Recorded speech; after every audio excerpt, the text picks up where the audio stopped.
The lot pull-down resistance machine was in use. Mr. Creek did not want to interfere with its current user to see how much longer he would be. This individual, presumably an employee of the Chevron Oil Exploration Corporation, face red with concentration and teeth gritted with determination, wore apple white buds shutting him off from the outside world. It would be a very awkward interaction with someone he barely knew. Instead, Mr. Creek found himself gazing at the free weights and then at his own reflection in the floor-to-ceiling mirror of the corporation's excellent gymnasium facility. He hadn't pumped any iron yet, but he had already started to break sweat. His trainer was always on his back about his posture and how he needed to train himself to be more aware of it.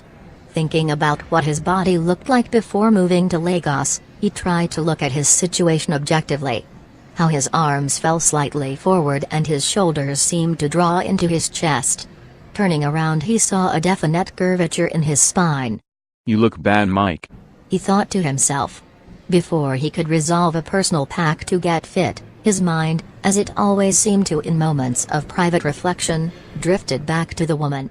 Feeling a warm breeze even though he was inside a fully air-conditioned gym, he could almost smell Mr. Charles' wife's hair and skin as they brushed their teeth together in the hotel room bathroom, staring at each other in the mirror, considering how different they looked to themselves when they were together.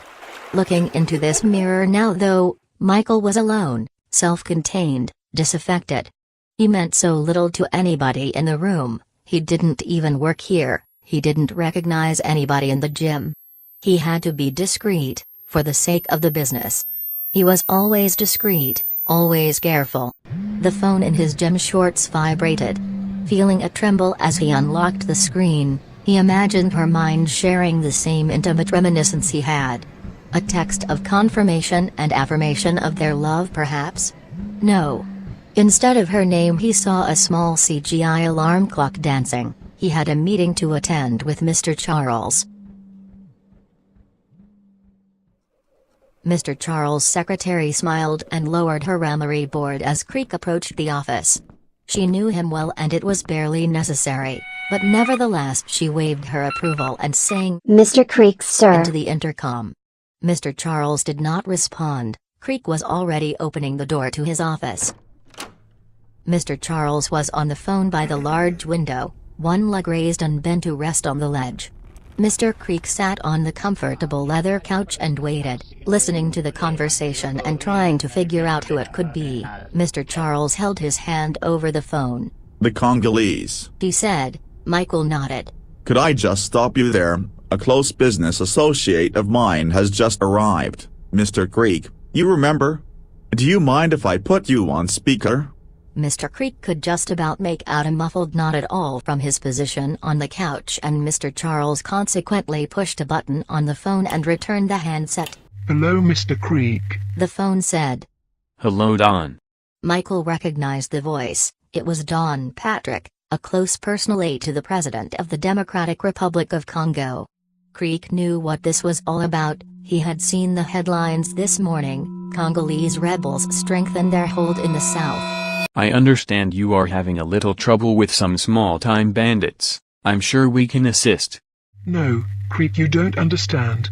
We are quite capable of dealing with the issues in the southern jungles.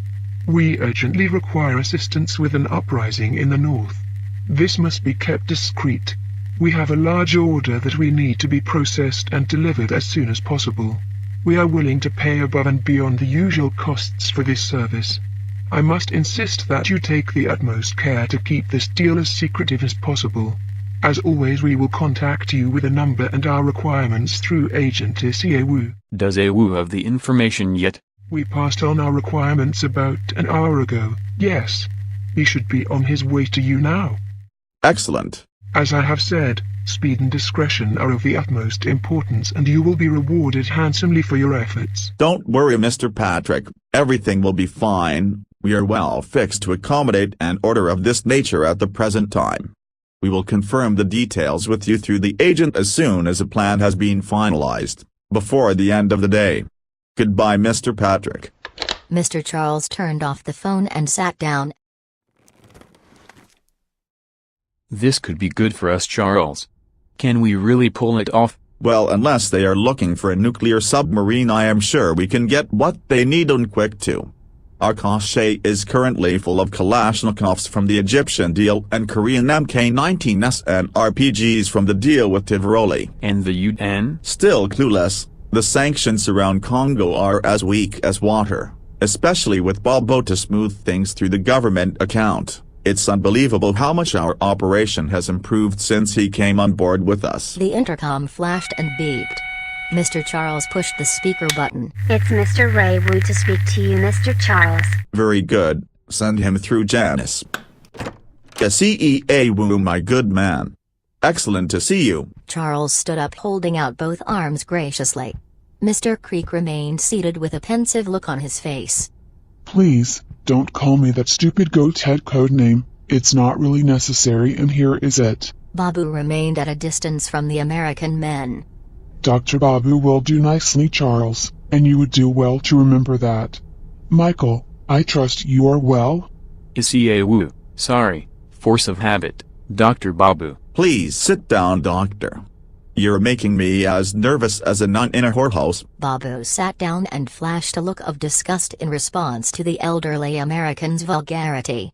Babu was a large man, proud of his appearance and proud of his stately position within the Nigerian government. A position he routinely undermined through his dealings with Mr. Charles and Creek. The fragility of this respectability only served to enhance the formality of his appearance, and as he sat, it looked as if his fastidiously pressed suit were resolutely immune to crumple. Removing his sunglasses, Babu placed them carefully within his breast pocket, all the while maintaining unnerving eye contact with Charles. You must have heard from the Congolese by now. I have the dossier. Babu handed Mr. Creek an envelope. It's pretty routine stuff, but the price is certainly right.